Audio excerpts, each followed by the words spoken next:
This episode brought to you by the Turkey Hotline. What do you do if you start carving the turkey and you realize it isn't fully cooked? What's the best temperature to cook a turkey? What do you do if a demon turkey summoned by Native Americans tries to kill you and all your friends? Simply call the Turkey Hotline to get quick answers to these and other questions this holiday season. Dial 1-800-BUTTERBALL and tell them that Horror Movie Talk sent you. Hello and welcome to Horror Movie Talk, an opinionated and accidentally funny horror movie review show. Your panel of expert hosts each week are Dr. Bryce Hanson, who holds a PhD in spookology, and Professor David Day, the foremost expert on scare no-nos. New theatrical releases always get priority, but we also review older horror movies, both good and horrible. I'm Bryce Hanson. And I'm David Day. It's not a Horror Movie Talk episode unless my levels are totally forgotten at some point. Yeah. You know, I got a lot of things to do here, and your levels are the least of my concerns. Oh, you done it now, Jordy Verrill? You monkhead. Thanks, Stephen King. So, thank you for joining us for Horror Movie Talk. Before we get started, I just want to tell you about this great website that we've found out about called HorrorMovieTalk.com. I love that site. It's a great hub of horror movie content and blogging and past episodes of Horror Movie Talk. Oh, it's us. Oh, it's our website. Do you realize we've got 70-something episodes done? Yeah. We're into this. I think this is the 73rd? The mid-70s. Yeah. That's crazy. Yep. And if you want to follow us on social media, all our links are on our website. So, again, go to HorrorMovieTalk.com. We post new episodes every Wednesday. So subscribe and leave a rating on Apple Podcasts. We're going to tell you to leave a rating on Apple Podcasts quite a bit because that's one of our main goals. Yeah. To get up to 200. We'd really like to be featured on Rotten Tomatoes as a critical reviewer on Rotten Tomatoes, and we can't do that without your help. So all we ask is that you just give us a rating. Yep. And we always appreciate it when people do. We got 2 new ones this last week. Man, does it feel good? It feels good. Feels nice. We've got a great show today, people. Just absolutely great. You know how we say in the intro every week, we review movies both good and horrible?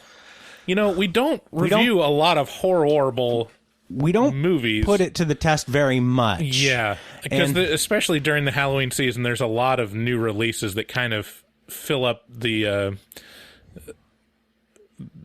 thing. Yeah, the docket.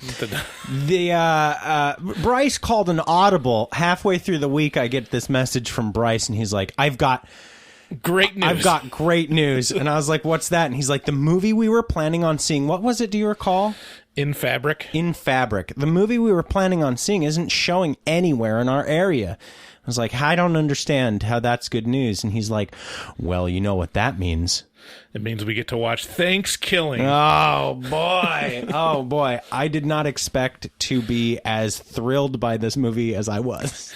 Yeah. Yeah, well, it's the perfect movie, though, because this episode will be released the day before Thanksgiving. So during your Thanksgiving holiday, as you're sitting down and eating your turkey and arguing with your family, you get to listen to Horror Movie Talk about a psychopathic turkey. You can be thankful that you either did or didn't watch ThanksKilling. So we'll start out by giving a brief review and our score for the movie. We score on a scale of 1 to 10, 1 being a miserable dredge, or it makes you angry, 5 being an average film that hits all the expected marks, and 10 being so good it transcends genre boundaries. After we give our score, we'll get into spoilers and take a deeper dive into what we liked or hated about the film. Then later on, we'll be doing a couple bits. We'll be doing taglines and a very special holiday bit called A Horror Movie Talk Thanksgiving. Oh, that's nice. Sounds nice. So stick around for that, you guys. So let's get into ThanksKilling. We watched it on YouTube, and it is so bad, it's all right. It's aight. Here's the trailer.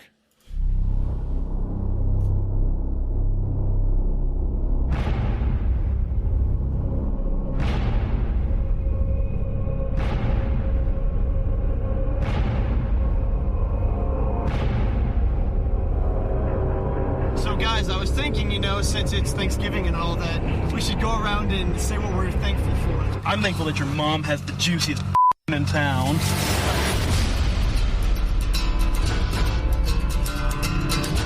Back in the 1500s, in the settlement of Crawlberg, an old Indian by the name of Feathercloud was dishonored by a pilgrim. Feathercloud necromanced a turkey that would stop at nothing to get what he wanted, to kill. Everything's gonna be okay. You don't believe me, do you? I do believe you. There's no such thing as an evil turkey. There's no such thing as an evil turkey. This little baby bunny got its stomach gnawed open by a beak. Not just any beak. A turkey beak. There's no such thing as an evil turkey. There's No such thing as an evil turkey. Oh, wait. I lied.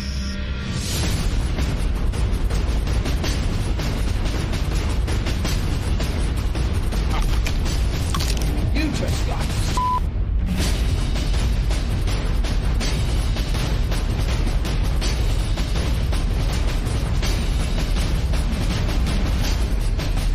Go deep, Johnny.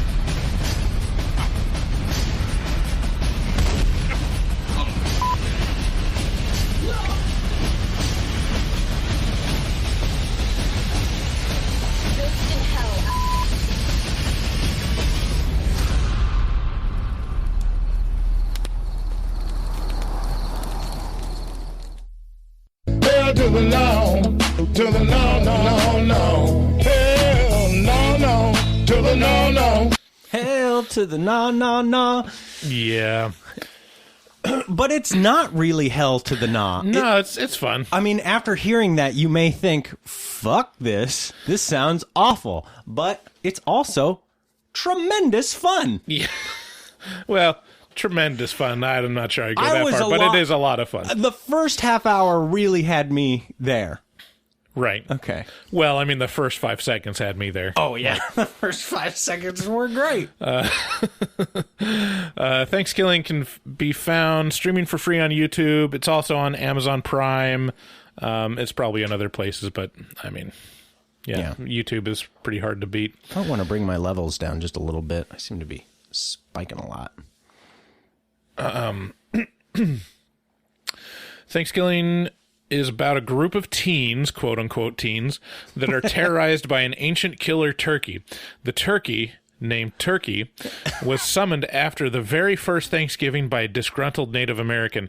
Turkey has laid dormant for over 500 years until he is awakened when a dog pees on his grave. A small group of friends on their way home for Thanksgiving are then terrorized by the foul. Then they band together and work to destroy the homicidal turkey. This movie is not a great movie. It's actually pretty terrible, but it does hit that sweet spot of being bad enough to enjoy, which is exactly what they're going for. Oh, yeah. Yeah, it's very clear that this movie understands what it is. Yeah, the acting is bad, the writing is awful, but there are some shining moments. Any scene that features the killer turkey is very entertaining, mostly because it's so cheap and stupid. But I'm a sucker for cheap and stupid, so the steady drip of turkey moments kept the viewing experience from being completely miserable. That sweet, steady drip of gravy. Yeah. It's only 66 minutes long, but you will definitely feel every second of that 66 minutes. It manages to feel like an hour and a half. Yeah. Considering this movie was filmed on a budget of $3,500. Accurate. It's actually a rousing success. Yeah, I mean, they have a porn star. Yeah. So, I wonder what they paid her. You know? That's got to be a good piece of that budget, you know? Might have just paid her in gravy. Ew. I love the notes that you've written for the amount of notes that are written. It's so few. Written for this movie. Yeah, I told David I prepared for this. I mean, this may not be a good hand to tip, but I prepared for this review exactly as much as it deserves. How much? I mean, how much? There's not. Look, It's not a complex movie No. that needs a detailed analysis. This is ThanksKilling, people. If you've seen a bad movie, you've seen this movie. But- most likely. Well, kind of.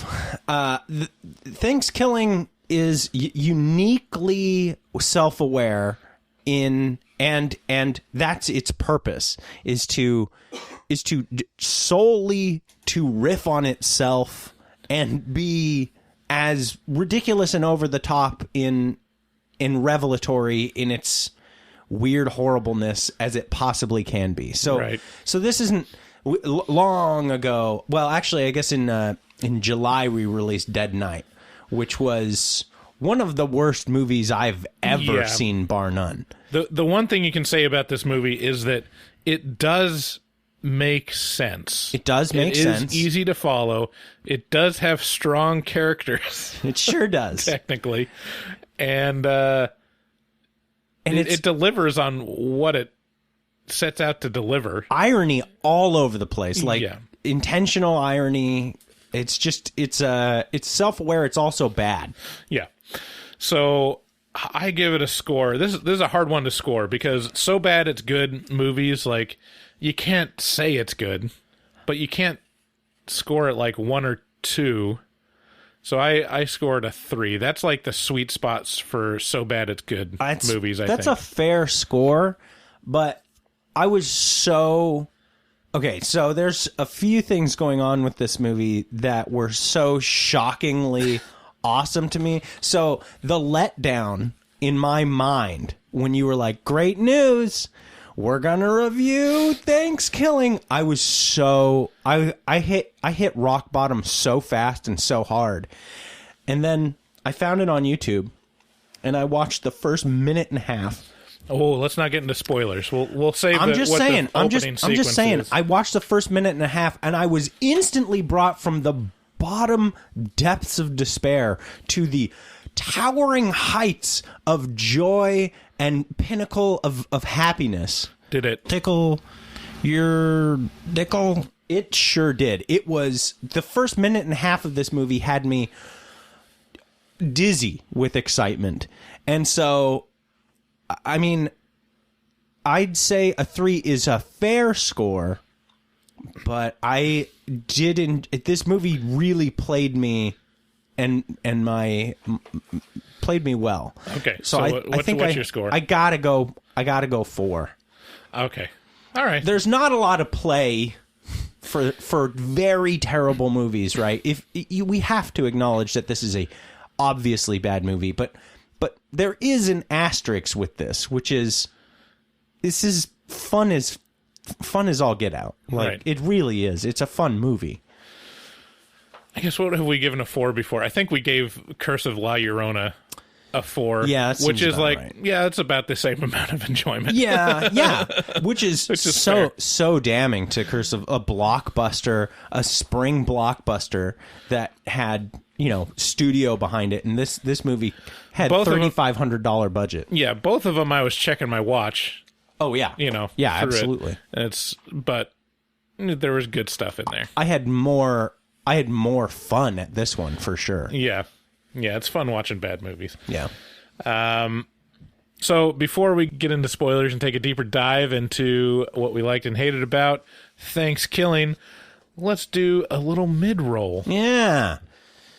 So let's talk about our Patreon for a second.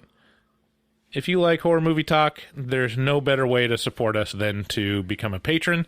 We have lots of tiers that get you perks.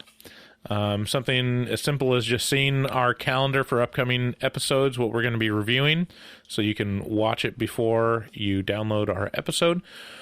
Early released episodes. Yeah, so if you had been a Patreon member last week of a certain tier, I can't remember which, but if you had, then last week you would have gotten to listen to our review of Dawn of the Dead on Saturday. Yeah. Yeah, so let's see here. What is that? Saturday, Sunday, Monday, Tuesday, Wednesday. 5 days early. Yeah. And which could really come in handy if it's a new movie that we're reviewing. Right. Because now you get it the weekend of. Right. Sometime. Yeah. So check that out. Check out our Patreon. Go to horrormovietalk.com and you can click through to our Patreon page from the button in the header. Also, next to that button is a button to shop on Amazon. If you're going to shop on Amazon this week, just click through that button and we'll get a little taste of whatever you spend. It's not pennies, depending on what you buy. It is, I mean, to us, it's worth it, man. Worth it. For sure. Also, you probably know about Shudder.com, the horror movie streaming platform, horror movie and horror television show streaming platform. They got a great curated list of horror movies that rotates on the regular. If you use code HMT at checkout, you get a 30-day free trial to them. So do that so you don't have to waste your time and money on that shitty 7-day free trial. Oh my God, I'm so tired. I can't even believe it's an insult. I'm just upset by it. Also, check out our resident artist, Dustin Goebel, a professional artist who fucks hard. He also takes commissions for artwork from HMT fans. Contact him at dgoebel00. That's DGOEBEL00 on Instagram. And make your artistic dreams come true. Tell him HMT sent you. Thanks again for listening. Let's get into spoilers. Oh, baby. This is going to be good.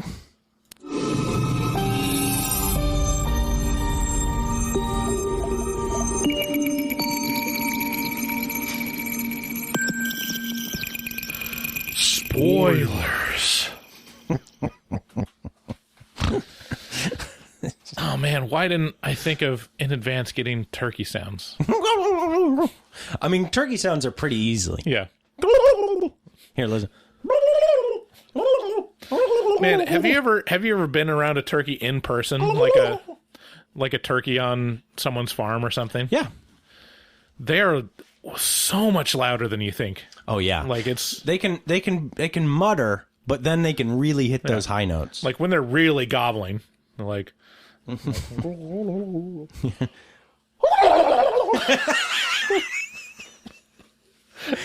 it's frightening.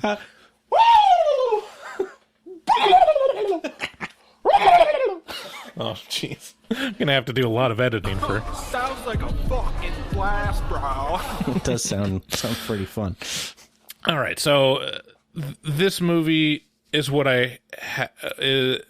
this movie has what I would call a strong opening. I've never been more impressed by an opening of any movie, ever. So there's like a couple titles that just say, you know, on the morning of the first Thanksgiving or whatever, and then it opens up to... Hang on. There's some epic openings to movies out there, you know? Like Terminator 2, you know, it's got that skull, and it's got this post-apocalyptic backset, and you're like zooming out from the skull, and then BAM! That metallic foot crushes the skull, and all your Skittles fly everywhere, and you're like, Jesus Christ! There's like 2001 with like the Blue Danube waltz.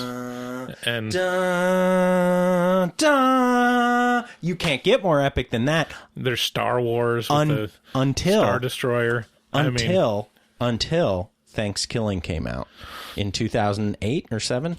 Yeah, describe the opening of ThanksKilling. Okay, so like he said, there's some subtitles that's like the first Thanksgiving in 1608, the old times in quotation marks.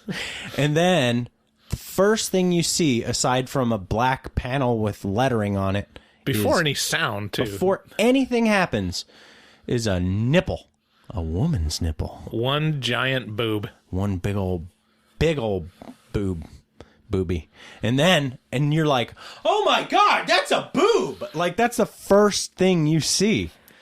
And then it gives it like a 2 Mississippi, and then the sound comes in, and just like the sound. And then it zooms out into a full rack, and that's all you get. Like now you just got a big set of cans in your face, and you're like, whoa, this is one heck of a movie. Yeah, starts strong, and so the woman, bold move, which is what I would describe. I mean, not like she is a porn star, but not a typical porn star. I would describe her as she's got a lane, chesty milkmaid. She's got a lane. Yeah. She's like an old world German milkmaid. Old with an E on the end. Yeah.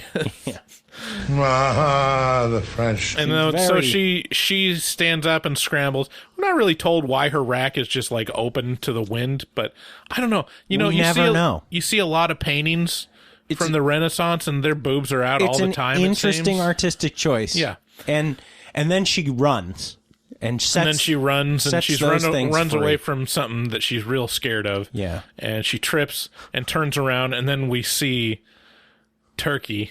Yeah. And the first line in the movie is, "Nice tits, bitch."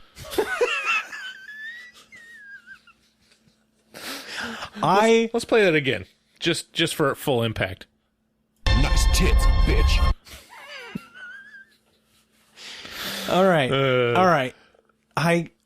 This is the strongest opening of any movie that I've ever seen, and I'm not saying that to joke at all.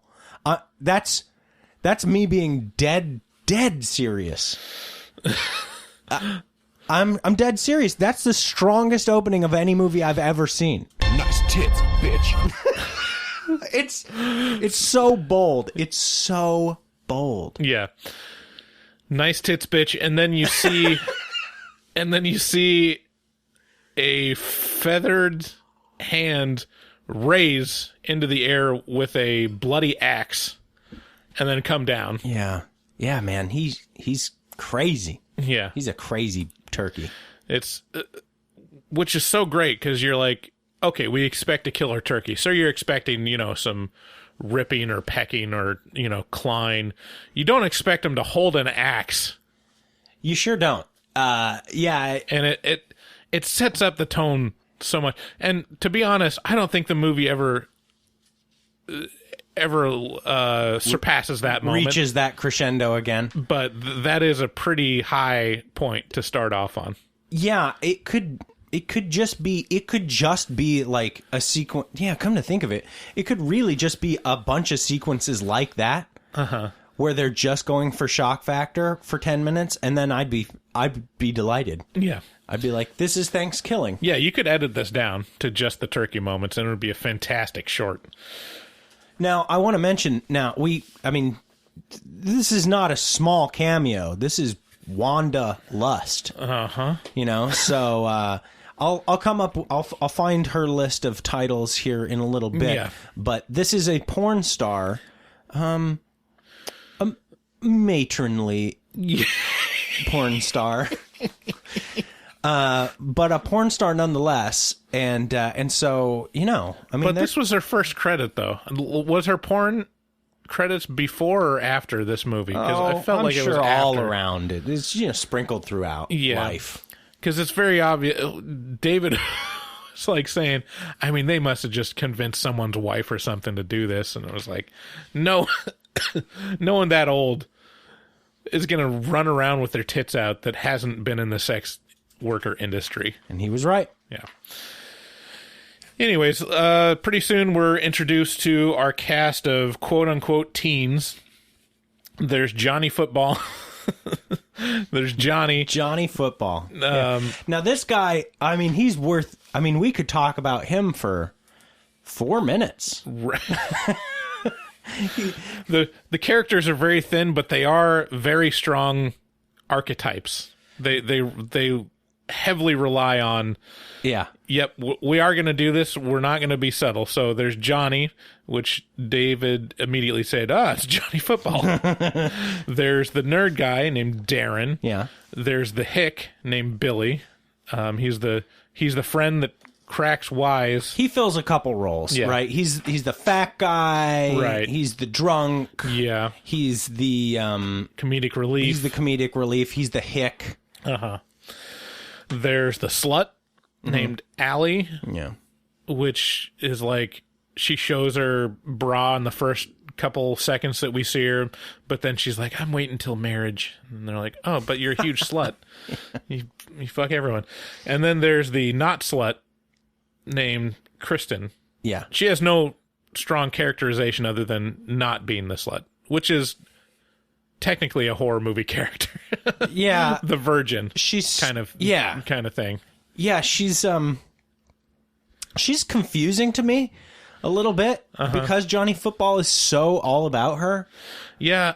And she's not, I mean, no, I'm not going to say she's ugly. We don't want to be mean. She's not ugly.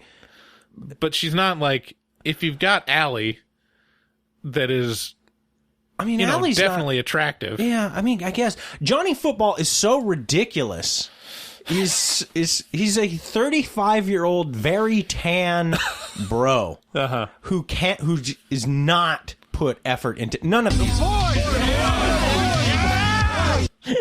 None of these characters, none of these people, none of these, quote, actors have put any thought or effort throughout their life into acting ever. Never one time has any of them thought about acting. Here, I've got some of Wanda Lust's. Okay, yeah, let's read off Wanda Lust credits. So Right, this is the first boob that you see in the movie, and then she's immediately killed. Right. So, yeah, she was a pilgrim. Probably one of the best contributors to the film, though. So there's Mature Women Unleashed 3. That was actually released after ThanksKilling. I've only seen the first one. There's Kick-Ass Chicks 75, Big Booby MILFs. That's all one title. Her First Older Woman 6, Cock-Smoking Grannies, of course. Oh, Cock-Smoking Grannies. Her First The original one. Also Her First Older Woman 2. Older Women, Younger Men 11. Older Women, Younger Men 9. I'm going reverse chronological here. Okay. Dirty Jokes, the movie, Lesbian MILTF2. I don't know what the T stands for. Lesbian I think it's 2. Mothers I'd like to fuck. So they're being more accurate with their acronym. Okay, all right. Or maybe titty fuck. MILTF30. MILF does a body good too. MILF does a body good. Girls Swirl. Bustin' Nut 5. Bustin' Nut 6. Why was Bustin' Nut... Oh, Bustin' Nut 5 and 6 were released in the same year, of course. So, and it goes on this way. And ThanksKilling. And ThanksKilling, yes. My apologies. She's a busy lady. Yeah. So, one thing I noticed while watching this movie is having those archetypal characters. It is shocking how even terrible writing and filmmaking can be improved with those strong, cliche character types. It's really all you need. I mean, you can do well. Yeah. It makes it literally more interesting immediately. Yeah, it's... Because you look at... You remember Spiral?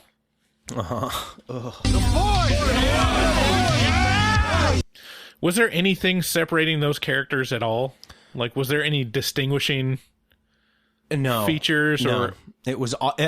You're absolutely right. I didn't even make that connection. But yeah, or even in like Hell House. Now let's not. That was a really good movie. I mean, there's so many horror movies that are bad, but some that are even like decent that would be made so much better if they just had a strong character type, so you understand like what is their relationship, like what's their motivation just between the group of people. It expedites character development so much. It's like, I don't need to get to know this person. You don't need to give me all this dumb fucking superfluous backstory.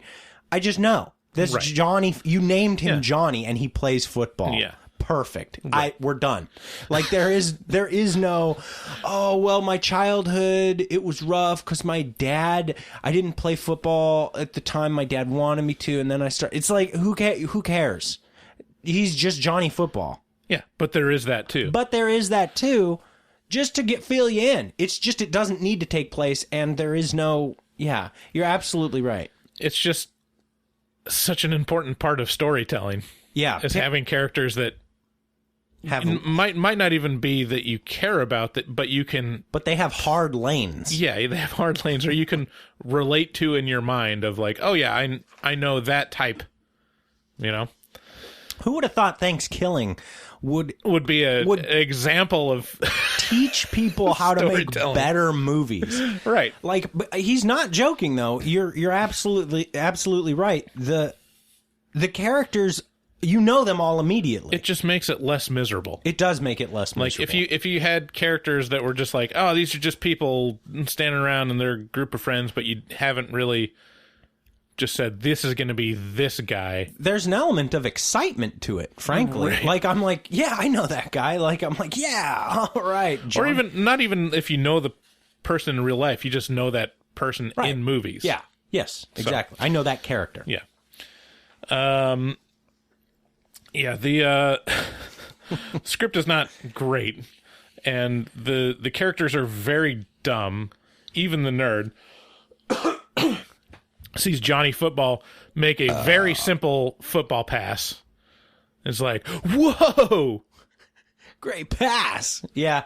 I mean, that's part of what I love about it is these are terrible actors and actresses. Bad. And it's a terrible script. But it's actually, I don't know if it's is it a terrible script? I mean, it has no flourishes, is what I'd say. Like it's all meat and potatoes. We are everything in the script is there to state the obvious, or to establish exposition. That's accurate. And it does its job. 66 minutes. It's not entertaining dialogue most of the time. There's a couple great moments of, okay, now they're winking at the audience that it works. Right. You know?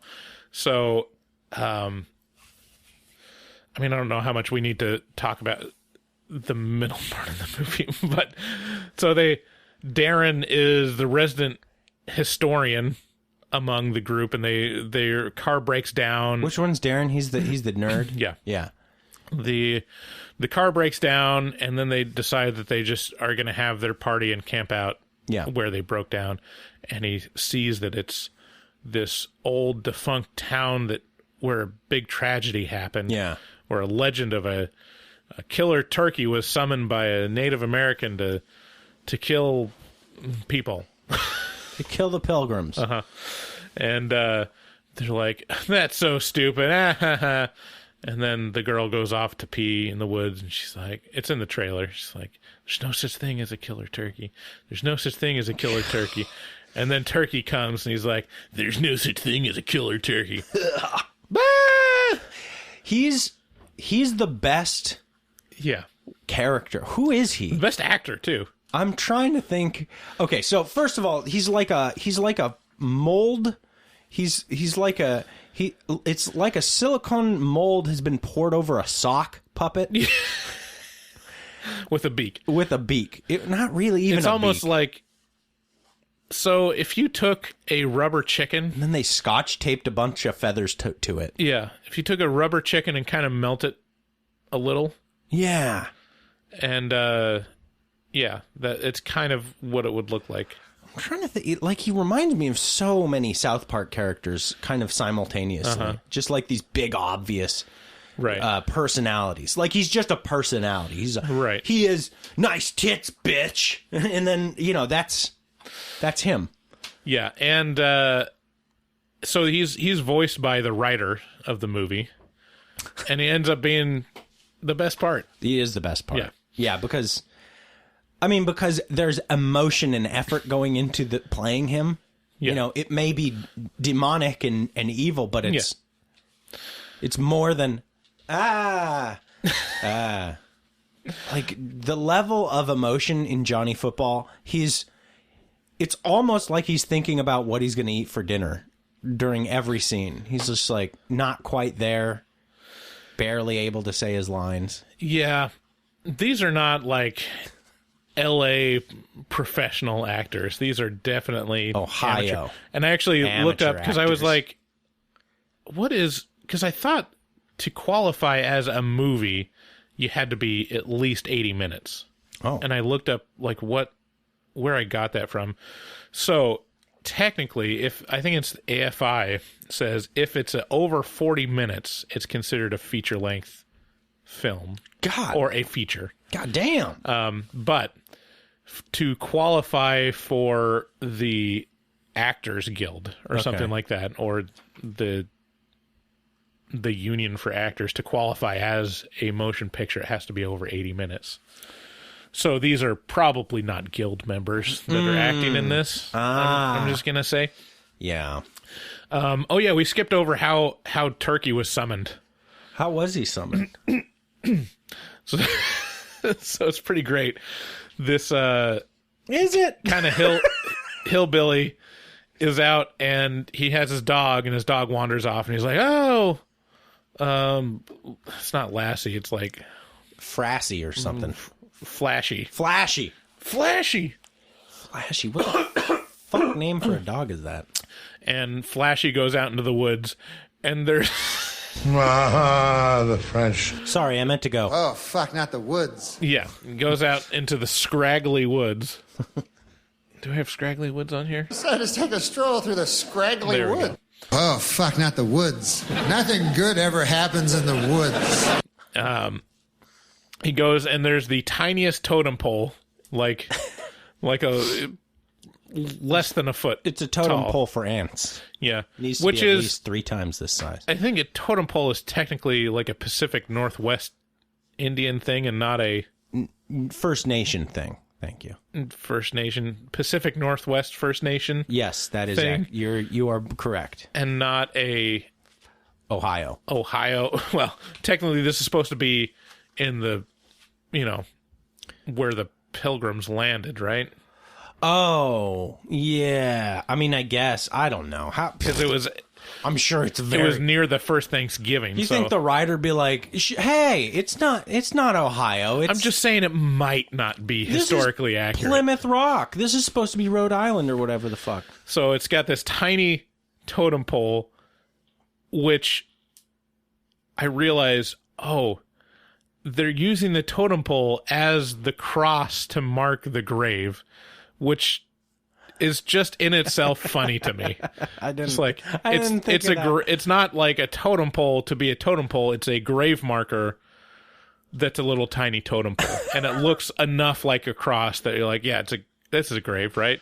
That makes sense, right? Oh man, this movie is like so. Everybody at some point in like my age, I graduated in 2003. And there was a few people in our school who like got ambitious enough to create their own movie, Yeah. While in high school. This is not far away from those efforts. No. This very similar. If me and my friends continued making videos like 2 years after high school, this would be what we would make. Yes. Yeah. But you know what? I mean, this is a cult classic, and for good reason. Like, ThanksKilling, it has a sequel that had $108,000 budget. So like a lot more than 3,500. Right. Like this movie is successful and right. I mean, if they get any licensing from Amazon Prime to stream this, they have definitely made their money back. Oh, yeah. 1,000-fold. Yes. Yeah, they're doing okay. And for good reason. It is clever and hilarious, and it's much better than a lot of straight-to-video things that I watched when I was younger. Bad good. So anyways, the Lashy pees on this totem pole, which is the grave marker for Turkey. And Turkey, of course, crawls out of the ground and kills the poor dog.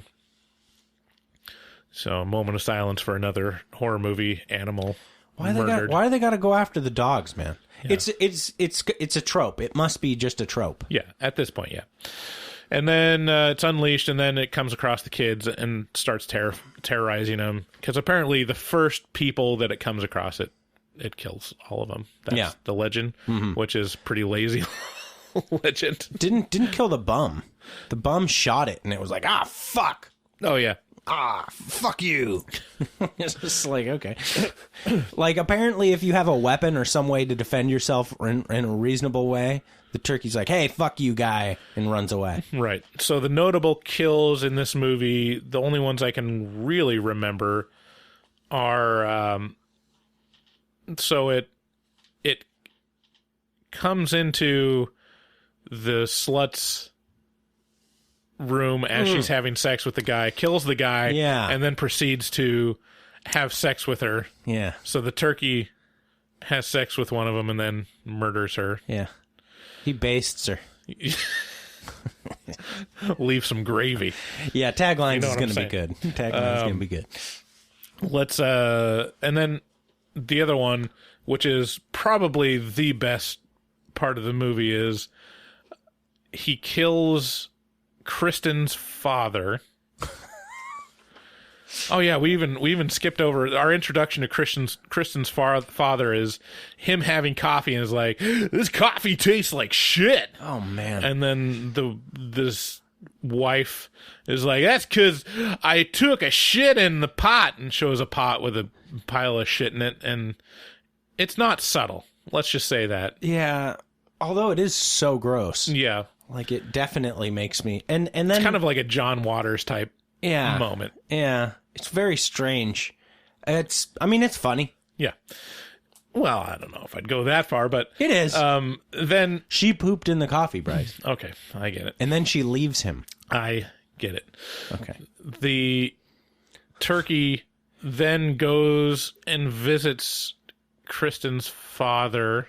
Yeah. Which, for some reason, gets dressed up in a turkey costume. They sit across the table. This is my favorite scene. Yeah, it's the best image. It's the best. It's such a great, well-framed shot of a man in the most ridiculous turkey costume you can possibly imagine, and a killer turkey sitting across a long table from each other, like in the same framing that a dog's playing poker is framed, kind of. Right. And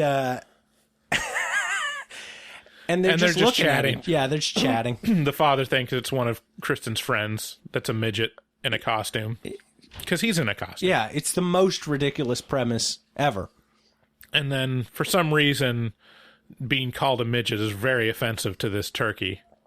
Yeah. And the turkey goes... I think midgets feel. Or dwarfs. Little people. Little people. The turkey turns on the father and kills him. Yeah. And then when the group of friends comes up to knock on the door of the father's house... Then what?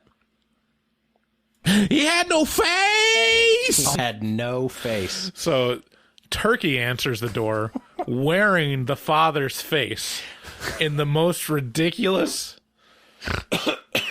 Just imagine badly cutting off someone's face, like not even like the full thing, just kind of ragged pieces of it, and draping it over a turkey's head. And that's exactly what it looks like. But not only that, like, the turkey is markedly smaller than a man. Like, and Kristen like kneels down to talk to him, which is just this is probably next to the face opening. Is shrunk. The face is like a quarter the size of what it should be, because it's on this teeny tiny little turkey. Yeah. So aside from the boob and nice tits, bitch. This is the next best part of the movie.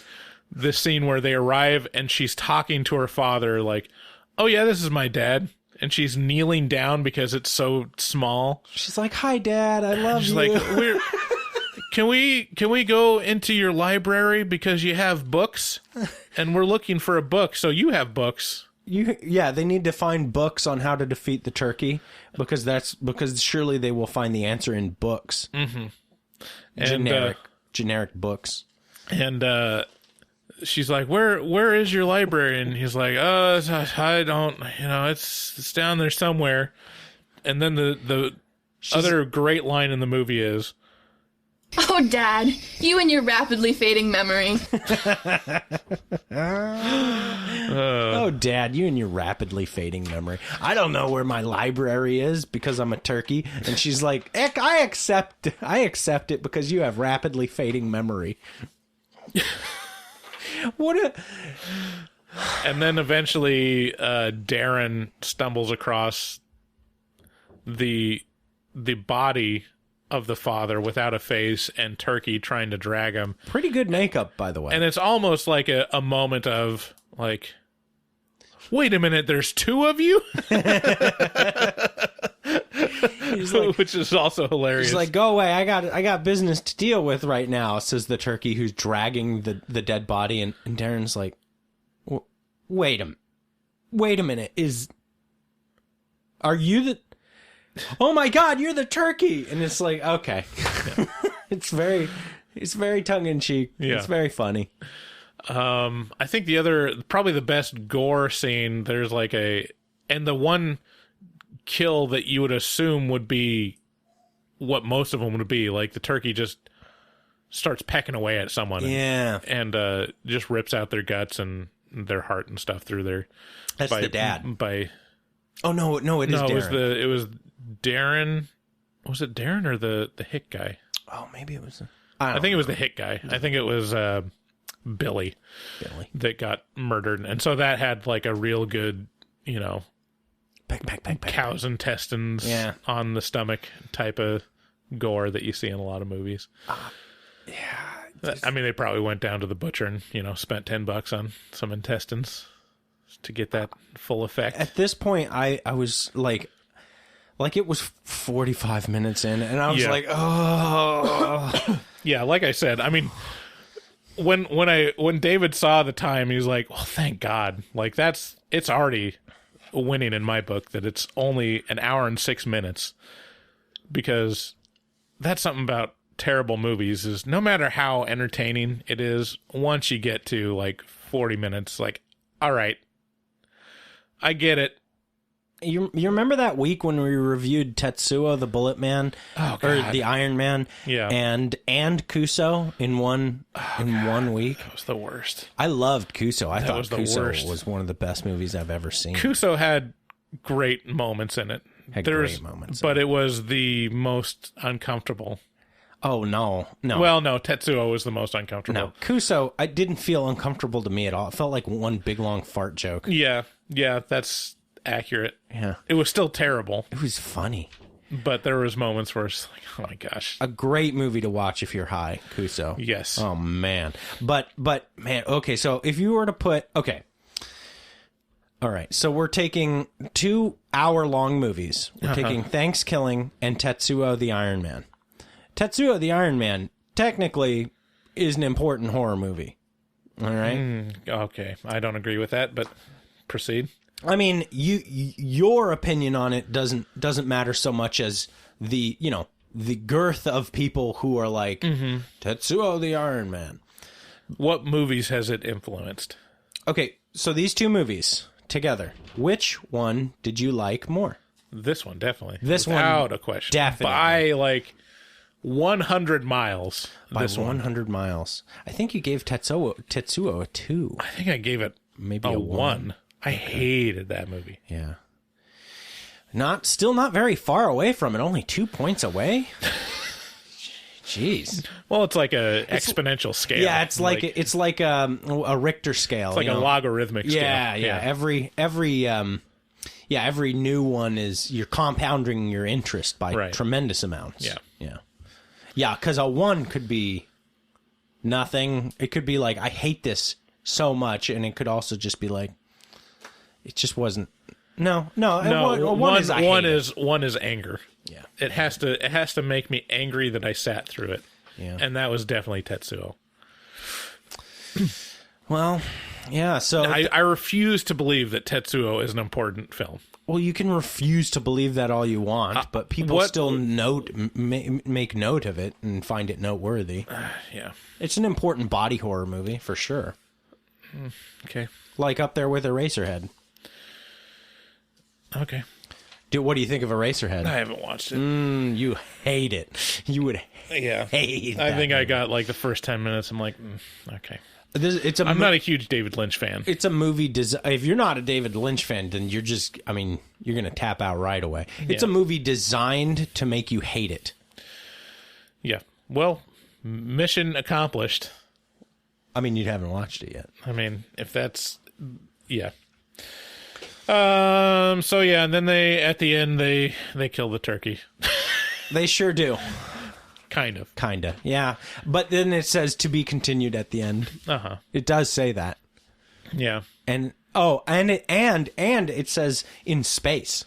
It promises outer space. Right. So we should note that there are sequels to ThanksKilling. Oh yeah. The only real film sequel is ThanksKilling 3.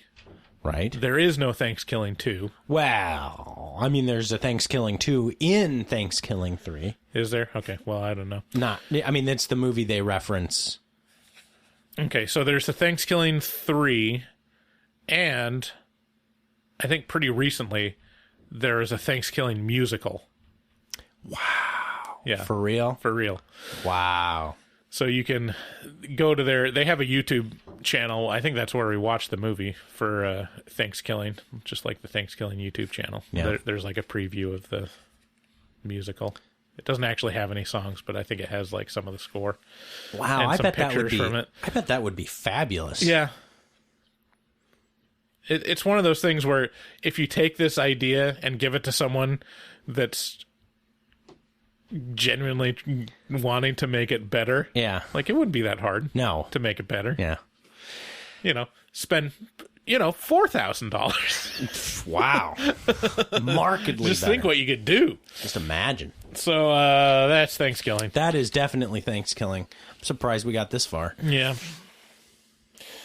I mean, we've almost talked about it as long as the movie's runtime at this point. So let's move on to taglines.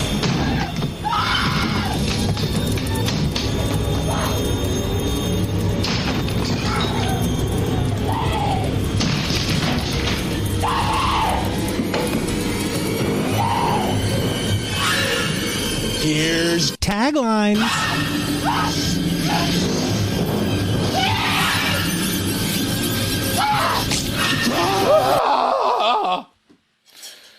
Taglines is a game where we come up with alternate taglines for the movie that we're reviewing.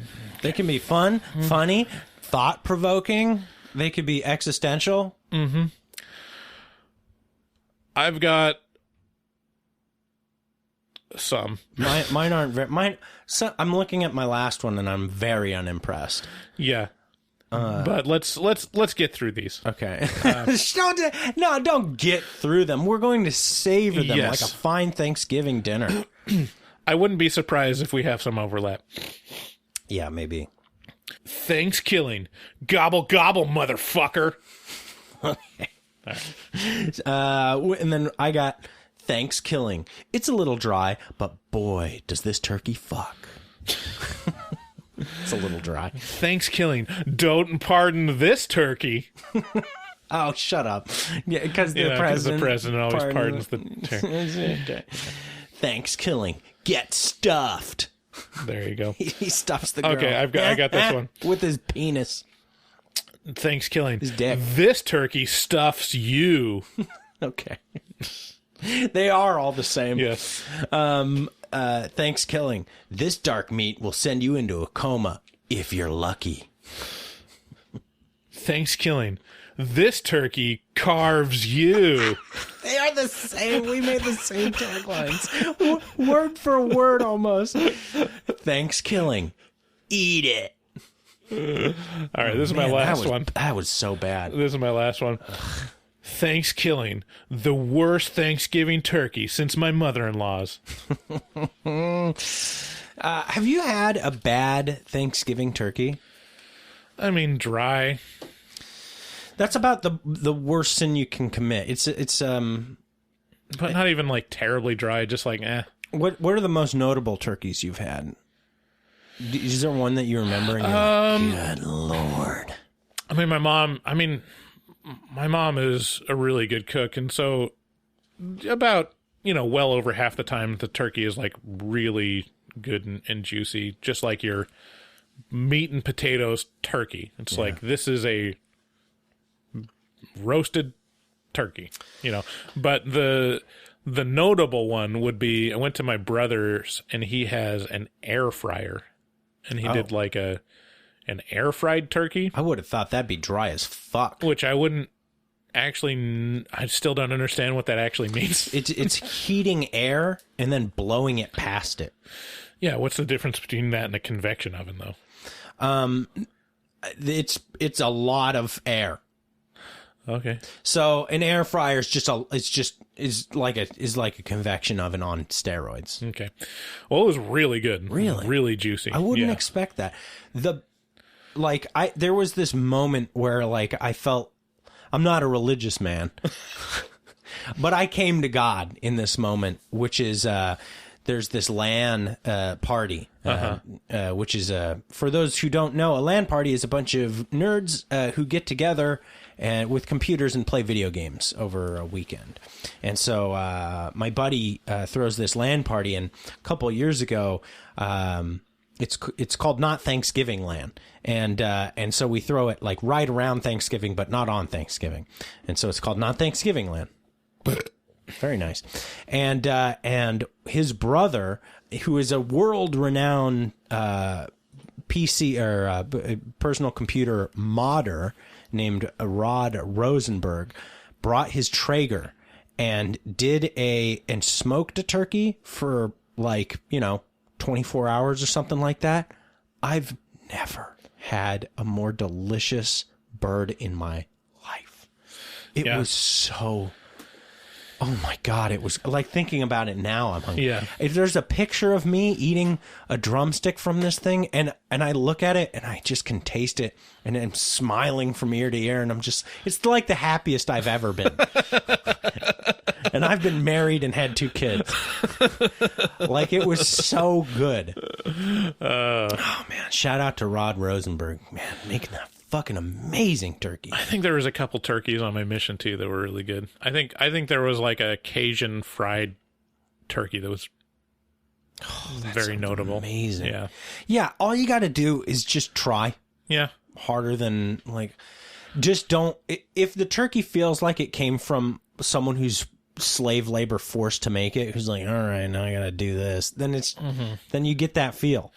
You get that slave labor. The most important ingredient is love. Right. So with that, what's our next? I think our next thing. So is... a very special bit. We're going to be doing a horror movie talk Thanksgiving.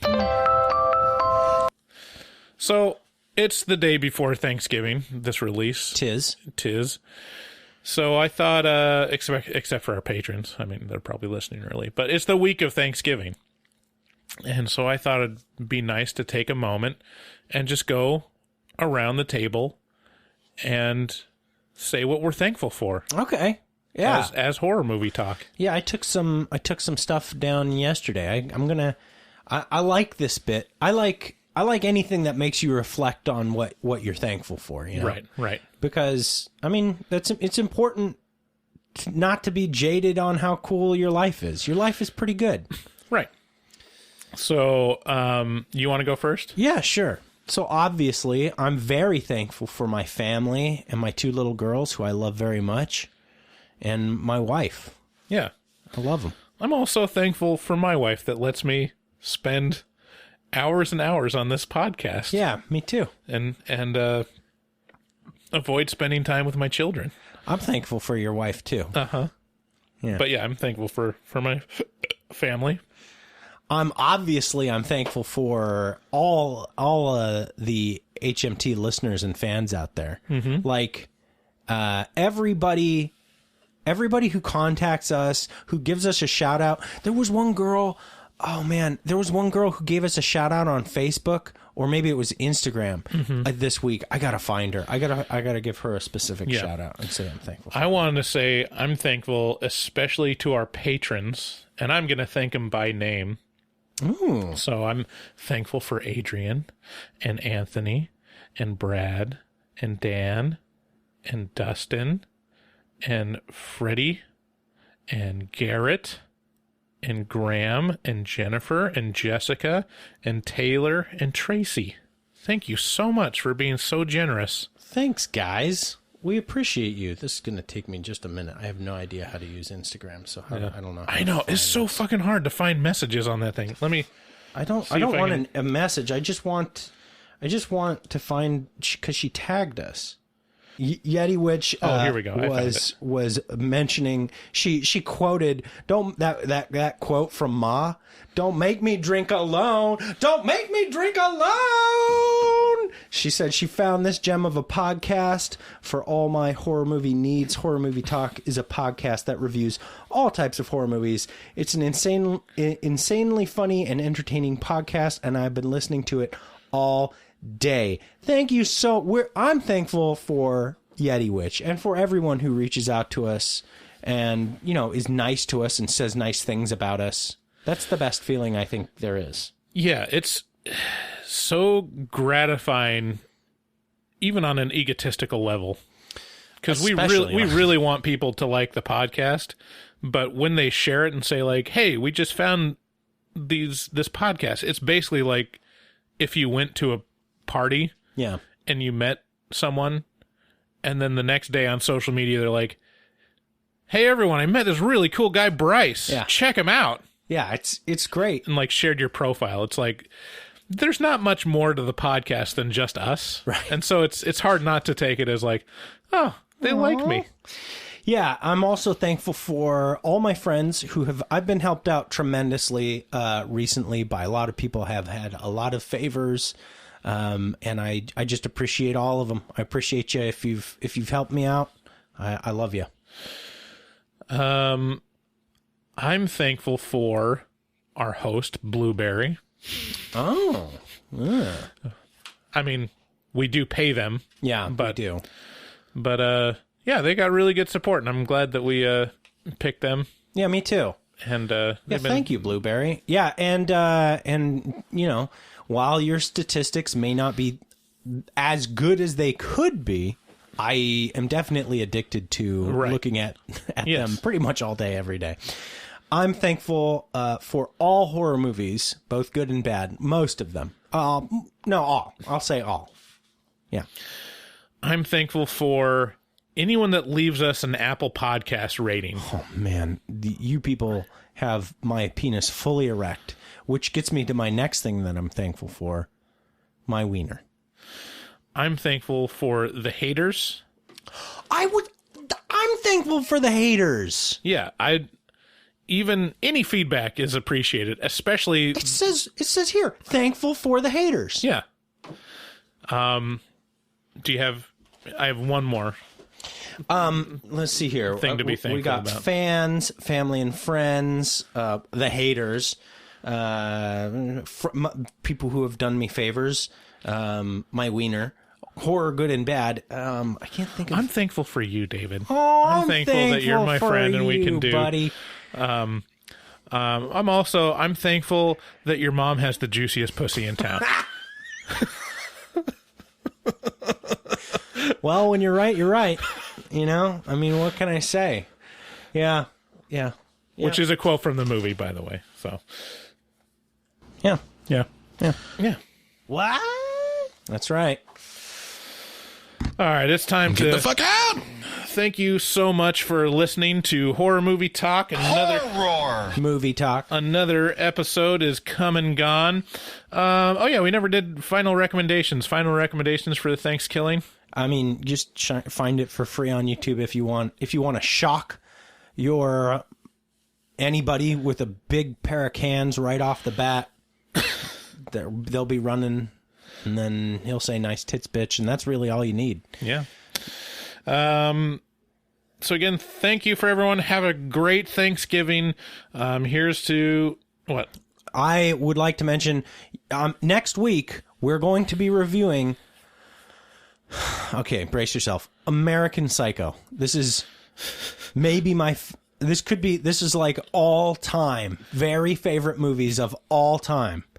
And I'm going to see if I can't get a special guest here. So you guys watch American Psycho. This movie is a masterpiece. Yeah. So in December, we usually try to do Christmas themed episodes. And so technically there is a Christmas scene in American Psycho. So it's as Christmassy as Paranormal Activity, The Ghost Dimension. Sure. Yeah. So we'll see you around next time. What's thank you for listening. Please share the podcast with friends. Please leave a rating on Apple Podcasts. We're trying to get up to 200. Please, if you're going to shop on Amazon Associates, go to Horror Movie Talk and click through the button in the banner. Special thanks again to all our listeners, all our patrons, and to our families and everyone that supports the show. We couldn't do it without you. And that's the show. Merry Christmas, Patrick. Merry Christmas, and have a happy Thanksgiving. What is it?